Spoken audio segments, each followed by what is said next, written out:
some turkey? Well, first you gotta me, then I'll give you the turkey. The Boys. It's in its final season, and so far, I've been enjoying it. I thought the first 3 episodes were fantastic, but these past 2 weeks, episodes 4 and 5, they've been labeled with a certain F word. Filler. And first of all, no, these episodes are not filler. Filler is TV shows that did not advance the main plot, character development, or overarching story, making it entirely skippable. That's not what these episodes are. These episodes contain very much character deep dives, and it does advance the plot. Is it slow? Yeah, a little bit, but it is moving forward. These past 2 weeks have been Homelander's quest to find V1.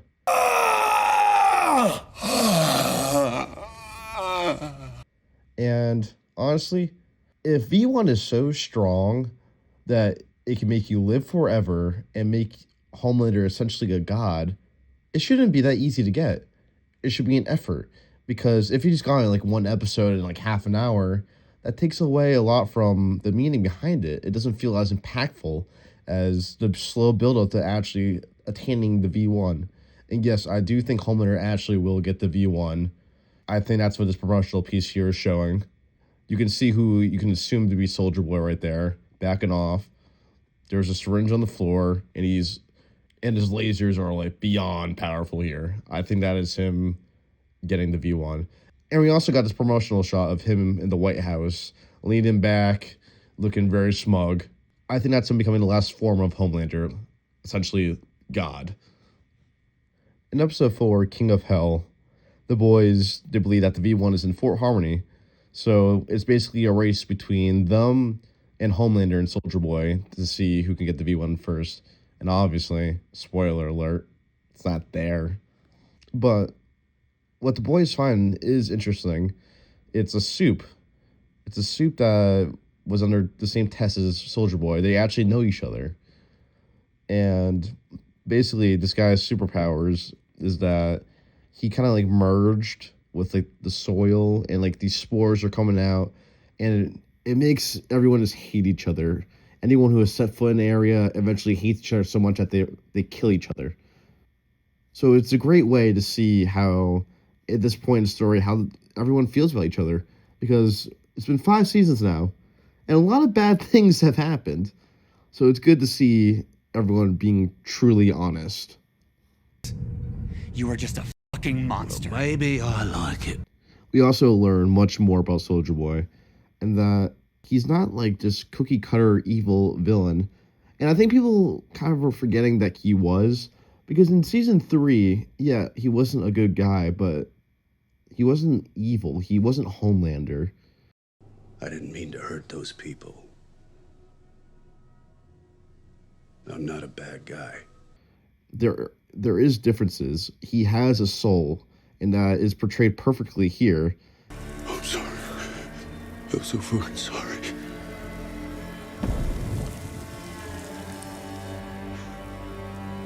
And then even in the next episode after this, it showed that even more. Like, he does have some sort of a heart. We also learned that there is a different way of possibly taking down Homelander. Soldier Boy traps Homelander in this like radiation thing, and it weakens him. It doesn't kill him, but it significantly weakens him. Kiwi also kind of like shot MM. And they kind of just forgot about that. I don't really know how. MM should be dead. He's been bleeding out for I don't even know how long at this point, but whatever. Then the episode concludes with the boys assuming that V1 actually is the soup called Bomb Sight, who is one of the original superheroes who have V1 in their system. And that's the episode. Now, the episode one shot, it's really interesting. It's something they haven't done at all. They portray the episode as if it's an actual comic book. You got the chapters looking into everyone's stories. You learn a little bit more about each character. It's very focused on Firecracker. We see how she's really struggling with her faith and how promoting Homelander as God goes directly against the Bible. And it's interesting to see. We also finally learn Sage's grand plan, which is basically the episode from the Twilight Zone where the dude just wants to read books. And yeah, it's pretty cool. She's just an introvert. And then we also see the POV from Billy's dog, actually. Terror. We see Terror just kind of wandering around, observing everything. We see that Butcher is kind of putting together some sort of weapon, it appears to be. And we do see that he has a heart still. And finally, we see the Soldier Boy part of the episode. And this is the most entertaining in my opinion.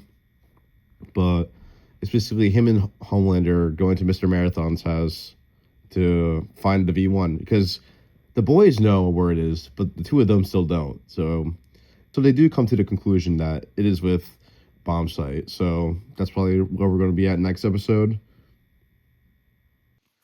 All in all, the episodes were really good. But if you can do simple math, at the beginning I said, I loved the first 3 episodes, and then I just talked about 2 more. That's 5, in case you didn't know. And there's only 8 in the season. We got 3 episodes left. And none of them are like the super sized 2-hour long episodes. They're all an hour. So we got 3 hours left. And there's a lot of plot lines to be covered. You still have Ryan who's wandering around, who probably he probably should have been killed by Homelander in episode 3.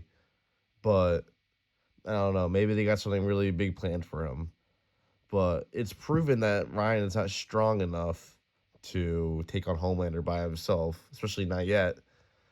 So, if I were to guess how the series is going to end, it's going to be like Ryan as the ultimate good superhero, and that's how the series will leave off. Bryce, Which I don't really know how I feel about that. I think Ryan's a pretty underdeveloped character. He's definitely one of the weaker ones. Anyway, you still got Marie from Gen V, who hasn't even shown up yet.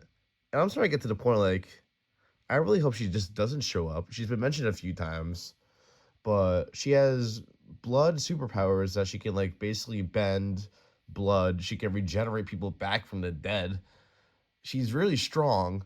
So you have to imagine she contributes in some capacity in taking on, like, Homelander, maybe Soldier Boy. Who knows? But still got Marie. We have the Deep and Black Noir 2, the little rivalry thing that's going on, and how, I don't know, it seems like Black Noir is probably going to be the one to kill the Deep. We don't know.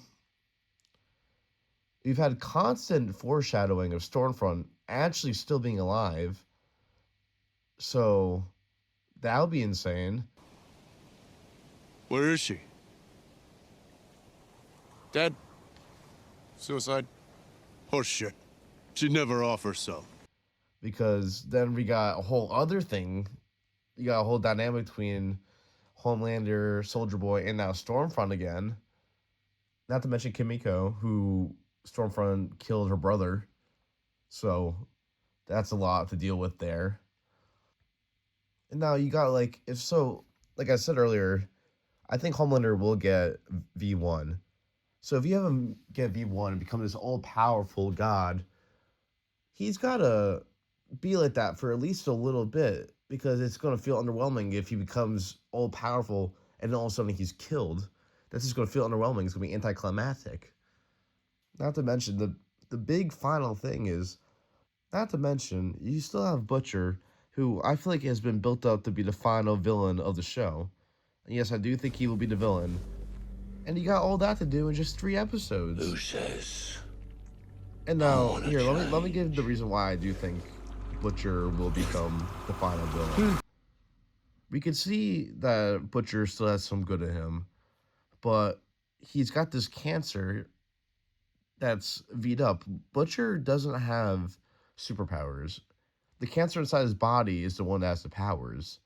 It's kind of like a Venom thing from Spider-Man that like Eddie Brock himself, he doesn't have any superpowers, but Venom allows him to become stronger. It's the same exact thing with the cancer. And the cancer is evil. And we haven't seen Jeffrey Dean Morgan at all. He's just disappeared. He's gone. So you have to imagine that he would come back in some capacity, considering that he was the main driving force last season on how Butcher was acting and behaving. So it's all there's a lot to do. There's a lot to cover. Now, is it impossible to do all this? No. Do I believe in the writers? I want to think so, but it's a lot.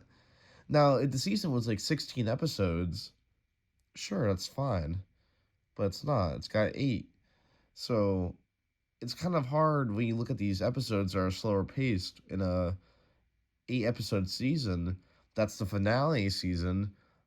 It really should be going like full throttle throughout the entire thing because you only have so much time left to cover everything. Anyway, like and subscribe. You better do it. Do it. I know if you don't.